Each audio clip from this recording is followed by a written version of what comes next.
Hey there, everybody. Welcome back to the Gamerpreneur Podcast. I'm your host, Dr. Bradford Carlton. Today, I have a very special guest with us. I have Michelle Statham. Hopefully, I pronounced that correctly. This is TacticalGramma. How's it going? Good, good. And you? How are you? It's a beautiful sunny day in Las Vegas. How about yourself? Nice. Typical rainy day in Washington. We went from mid 70s and we're jumping up to 90s after 2 days. So it's 99 like tomorrow. Yeah, we went from 70s back down to the 50s. That's not so fun. I've done that before. Okay, so Michelle, why don't you begin by just telling us a little bit about yourself and then we'll get into it. Okay. I'm 55. I'm a grandma of one and soon to have a number 2 on the way, May 5th. Congratulations. I'm a stay-at-home. I've been a stay-at-home mom since my kids were little. Now they're grown, obviously. And just love playing video games and hanging out with my family pretty much. All right. Okay. Well, let me ask the question I start every interview with, and I'm going to ask you just along with everybody else. On a scale of 1 to 10, 10 being high, how weird are you, Michelle? I'd say probably about a 7. Why is that? I'm pretty weird. Well, let's see. I grew up playing sports. I grew up playing soccer. I was a goalie. And if you know anything about like soccer and goalies, they say that we're a little off. To be a goalie, you have to be just slightly off. And that's why I'm weird. I mean, I'm just crazy. Like when on a soccer field, like not in real life. In real life, I'm reserved. But like I have that crazy side where I just would go hard and go at people and throw myself in front of a ball. And I love it. All right. So you're a little bit older than most of the other guests I've had on the show. And we had this discussion before the show. So let me ask you, what first led you to play video games? Well, if I remember right, I was like 7 or 8 when Pong came out, and we got Pong. We were playing Pong at home, little video, the bleep bleep and the paddles and all that whole fun thing. And then from there, my parents got the Atari 2600, and we all loved it. We would sit around as a family and play and take turns, and I've loved video games since. Beautiful. Now, can you kind of walk me through your gaming journey through life? How did you go? Yeah, so like I said, with Pong we started, and then got the Atari 2600, playing like games like Crackpot, Kaboom, Frogger, Pitfall, all those games on the 2600. And from there, we had the different handheld games. I think the first one was like, it was literally like blips that would go across the screen. You can go up or down 3, and that was football, but it was just blips. But we thought it was football, and it was great. And then they had a basketball one, played those, and then Game Boys, and had the Nintendo, Super Nintendo, Nintendo 64, GameCube, then Xbox, then PlayStation, and then now finally I've landed on PC because of my thumbs. I have arthritis and I can't use a controller anymore. So my husband's like, well, we'll get you a PC. I'm like, okay. Okay. Now, what kinds of games do you play then? I mostly like first-person shooters, like Call of Duty. I've been playing since it came with out. arthritic thumbs, that makes it a little tough on controller. Yeah. That's what probably did my thumbs. And that playing goalie and getting hurt, and then controller all my life. The running and pushing down that motion just really did them in. But yeah. Okay. And then we've always liked sports games too. Okay. Any particular game you're playing at the moment? Call of Duty, but more so Warzone side of it, the BR side of it. Playing a lot of that. And then on the PC, there's a game that's just for PC. It's called Escape from Tarkov. Yes. Been playing that. Wonderful. Yes. I quite enjoy that one. It's stressful, but I enjoy it. Okay. Now, you've been able to run the gamut of all the games out there, it sounds like. What desert island scenario, if I dropped you off in the middle of the ocean on an island with a power and Ethernet cable, what game would you be playing? I just have to go back to Call of Duty because I've just loved it all throughout, like the multiplayer and playing against other people on it and that challenge of it. I've always liked that. This particular one, Modern Warfare? I mean, I've liked the whole series all the way through, but yeah, the particular one, I really like the BR of this one. Wonderful. Okay. Yeah. Let me see. Now, you are a streamer, correct? Correct. Okay. And what got you to become a streamer? Well, I think it's been almost 2 years now. I really stumbled across it on Facebook. It came up in my feed. I was a guy, he's called the Pool Shark on Facebook. And I just started watching. I'm like, oh, cool. Cause I like these games. I think he was playing a lot of Fortnite at the time.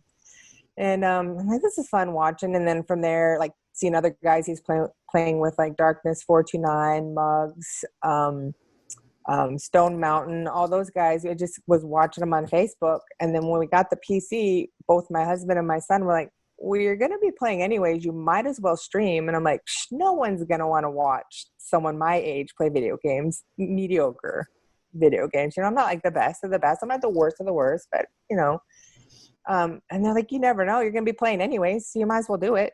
Sure. I'm like, well, okay. And I'm an introvert at heart. Like, so it was a big step for me. And how's your stream going?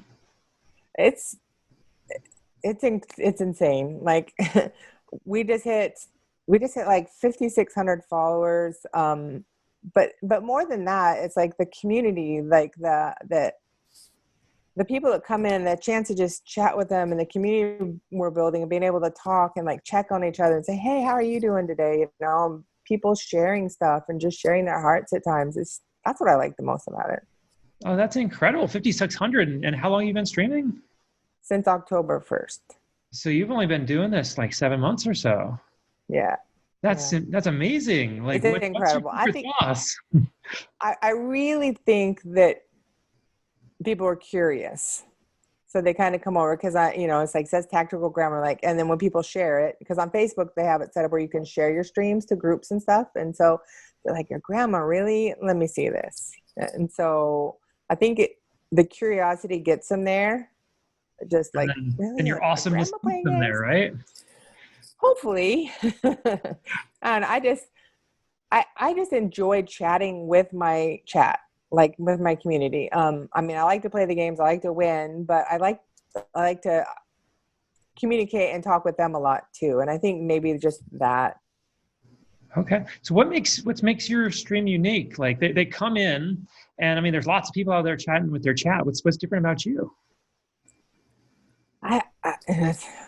That's what I wonder all the time too. But what I've been told by some people who are coming in, just that they feel like, I know some have been like, I don't have a grandma. Will you be my grandma? Like, and my group, like on Facebook, you have like groups you can make and you kind of call your community, and mine's the grandkids. So I'm like, sure, man, be one of the grandkids. And I think sometimes I just feel a sense of like comfort there and kind of safety and just welcomed, it's safe. That's beautiful. And I make it PG. Like I want it to be PG and just because we have some kids that we know that want to watch. And I want there to be a place where kids can come and watch and not their parents don't have to worry about some things.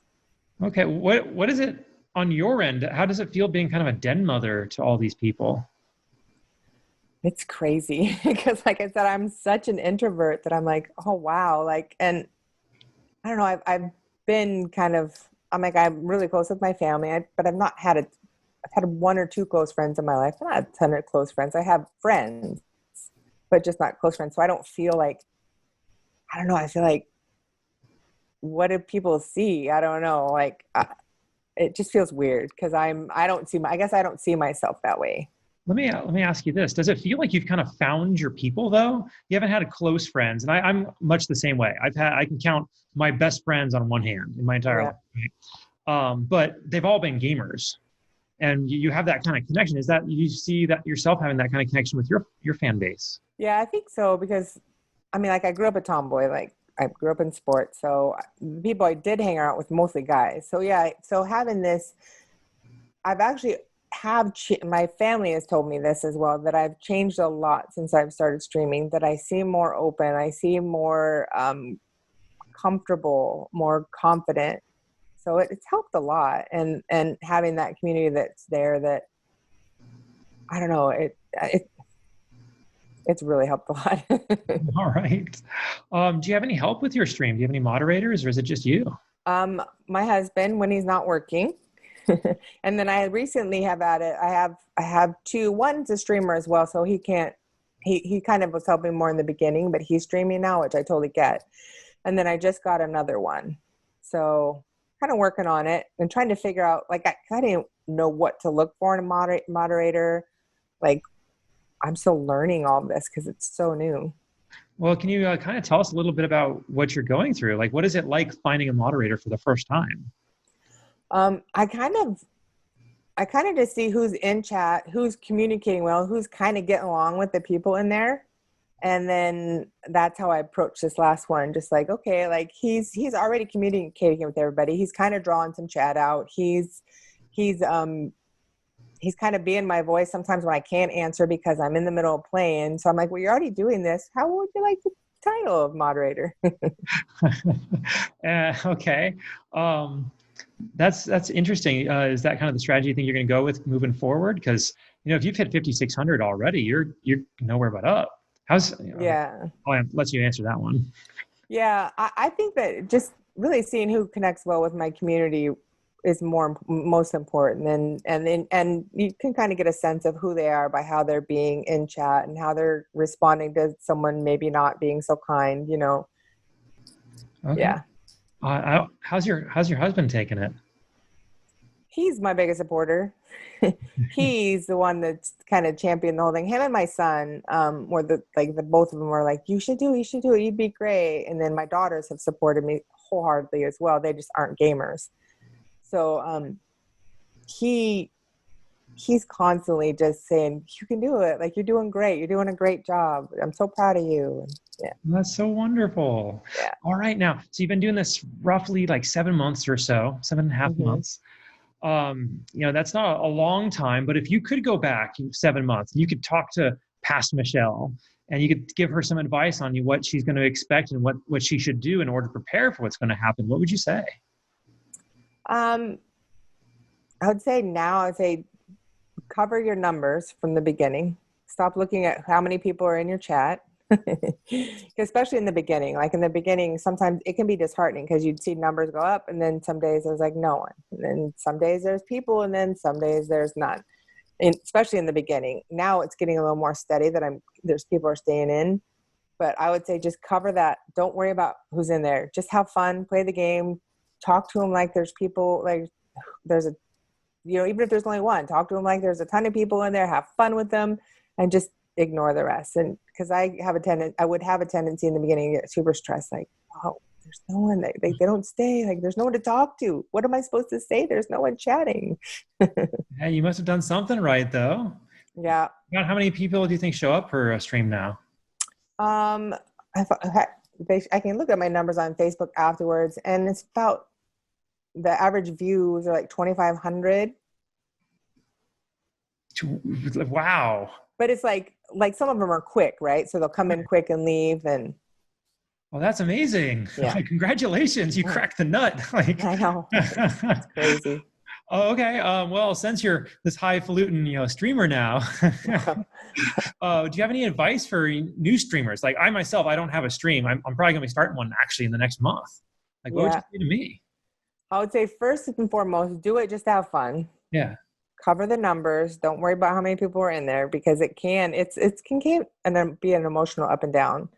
And then just like I said, talk through the game. Like if no one's chatting with you, just talk through the game. Talk with what you're playing, which I've had to learn how to do. And really just the main thing is just have fun. Is it weird to talk to yourself? Yes. Really weird. Cause I'm not a big talker mostly. Like I'm the one, my husband's the chatter. He'd come home and want to talk about stuff. I'm like, can you just shorten it to headlines? I don't need the whole big, which usually it's the opposite. And so for me to try to now be that person that talks in more expounded things, it's a challenge. That's wonderful. Okay, so this is the Gamerpreneur, and I learned all about your gaming background and what you're currently doing. Now, I was very interested in getting to talk to you because your background is much different than any other business owner or employee I've had on. Can you discuss what you've done with your life? Well, since I got married, I have not worked. I guess I take it back. There was a short period I was a school bus driver for a short period. But but that was just like mornings and afternoons, and my youngest could come with me. But pretty much I just stayed home and took care of the house, was there for the kids when they got home from school, could go on field trips with them, could be available to go to their sporting events, take them to their sporting events, not have to worry about jobs. So it's just really just being a mom and taking care of the house and enjoying my time with my kids because it's short. And that's exactly why I was so excited to have you on, because being a homemaker is a real job. It's not. Mm-hmm. So my mission on this show is to dispel the myth that gamers are lazy, unmotivated basement dwellers. And I personally in no way believe that you were lazy by being a homemaker. She's turning 3 next week, and she's home all the day long. And it's a challenge to be able to wrangle her, especially when my wife is working her full-time job. You try to do anything with a toddler is like, how do you stay sane? It was hard at times. There was days I was like, especially we live in rainy Washington. So the winter times, it was tough at times, but mostly when they're little, like your kids' age, as they get bigger, it's good until they're teens again. And then it's rocky again. But I would play some video games. It'd always be my respite. If they were napping or something, okay, I can play a little bit of a video game right now. But and then just I had a couple friends at times, so they had kids at the same time. So we just get together and let the kids run around and try to get adult conversation, because that's what's hard. Not having adult conversation all day long. Absolutely. What do you think what is something that people misunderstand about what it's like being a homemaker, someone who's caring for the kids? Well, I think some people, like you said, think that they don't do, they just kind of sit around and eat bonbons all day long. But that's not the case. There's so much to get done. You got laundry, you got cleaning the house, you got feeding the kids, keeping them alive, keeping them from hurting each other. I swear laundry, like when I was by myself, I would be able to do laundry every 2 weeks. No problem. And then I got married, and then we have to do laundry like every 4 days. Like, what's that? Now I have a child. How am I doing laundry every day? Where is it coming from? Right. Exactly. Exactly. It's never ending. It's a never ending story. Yeah. So did you raise your kids to be gamers? The girls tried to play some. They didn't enjoy them as much. Like they would do Mario Party and stuff like that, and then Dance Dance Revolution. And I think one time we had a karaoke one. Like the girls like those, but my son, he's still like, he was playing with me this afternoon on my stream because he's laid off right now with the COVID-19 crisis. So. And do you think that's a gender thing, or is that just each child's different? I think each child's different. I think more boys tend to enjoy video games, but there's plenty of girls that enjoy them as well, obviously. Sure. Like mine plays my Mario Run on my phone. Just give her that thing and she's off with it. Yeah, Mario. Yeah, all the Mario ones were great. And that's why we had, for a long time when my kids were little, we had the Nintendo, because there were more kid-friendly games on Nintendo. Mm-hmm. And so we went through all those and then playing those. She did make me feel a little old yesterday, because I booted up my NES and I'm like, let's play Mario, like NES Mario, like the original Mario. And she's looking at it, she's like, can we play real Mario? Oh, oh man. Now, you said you have one son? One son. He's in the middle of the two girls. Yeah. Okay. And the girls tried to play games. Now, do you think it was a good thing for them to play games? Because you hear in the news often, how bad gaming is for kids and it rots their brain or whatever. Yeah. I mean, we limited it. Like he couldn't just play all day long. Let's just put it that way. Like he had a certain amount. And then there were some games like when GoldenEye came out, we were all playing and we were kind of watching his behavior. Like, what? We kind of need to pull him back from GoldenEye because I think he was too young, right? But high school and stuff like that, he was playing all the same games and Call of Duty and stuff with us. But we had lots of conversations with him about with real world things, like how to be safe with guns. I mean, we personally do own some, so they had to learn how to be. We didn't own them until they were older, but to be safe, you know, and that this is not real world. Like, you don't go around shooting people. And I mean, you just have to have those conversations with them and kind of watch each kid individually, I would say, because each kid's different. Okay, fantastic. Any advice for other parents out there who want to raise gamer kids? I say play with them, you know, if you enjoy games. I mean, especially we had so many fun times with my son because he'd be playing and he's like, oh, mom, beat this level for me. Because when he was younger, he's like, because he couldn't quite get it. Mhm. To now I'm like, wait, Caleb, how do I do this part? Now he's helping me. So Oh, how the tables have turned. yeah. Yeah.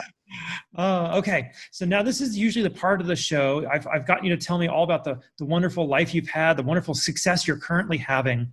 But if I may, can I humble you for a second Okay. and ask you, what is something that you have failed at? Because I don't want everybody to think you just got the magic touch. Everything you touch turns to gold and you're going to be the next ninja, right? Right. What have I failed at, like in life in general? And life in general. Yeah. Well, I started going to college for 1 quarter and just like I just stopped and just couldn't do it. Like it was just too much. It was overwhelming and I just stopped going to college. It's one thing I started and never finished. Okay. I will, I like to tell people that, I have a doctoral degree. I went through many, many years of school, and looking back on it, having learned the things I learned after I got out, I've realized I didn't need all that schooling to be able to have a good and fulfilling life. And I think a lot of people value education more than it really is worth. But I'm not saying it's bad, just Right. don't feel bad about not going to college. Like you've had a fantastic life. It's Yeah. better than most people on this planet. Yeah. Yeah. Like both my daughters, well, all three of my kids went to college. Both of my daughters graduated. My son went for a year and kind of did the same thing I did. It was just like not his thing. He went to play football there and he just didn't go to classes, and that's fine. I did the same thing. I can't judge him, but we're like, cool, college isn't your thing. So find what's your thing and go do it. So, but the girls, it was their thing and they went and graduated. So it's definitely individual, individual case by case, like who it's really cut out for. And cut out's not really the right word, but it's a right fit. Sure. Okay. Now, can you give me one thing that you are presently really good at and one thing you're presently not very good at? I think I'm presently. Well, I play a musical instrument. I play bass, and I'm pretty decent at it. Fantastic. So, yeah. And then not very good. I'm not very good house cleaner, even though I'm a homemaker. I'm not great. It's not my favorite thing to do. I've been doing recordings all day. We've got a stack of laundry, just you wouldn't believe, in the other room. You can't run the washer in here with me recording. Just sorry, that's how it is. Right. I want to talk about your chat in your community that you've been building, because this is fantastic that what you're doing. What's something you think people misunderstand about you as a person when they hear you're involved in video games?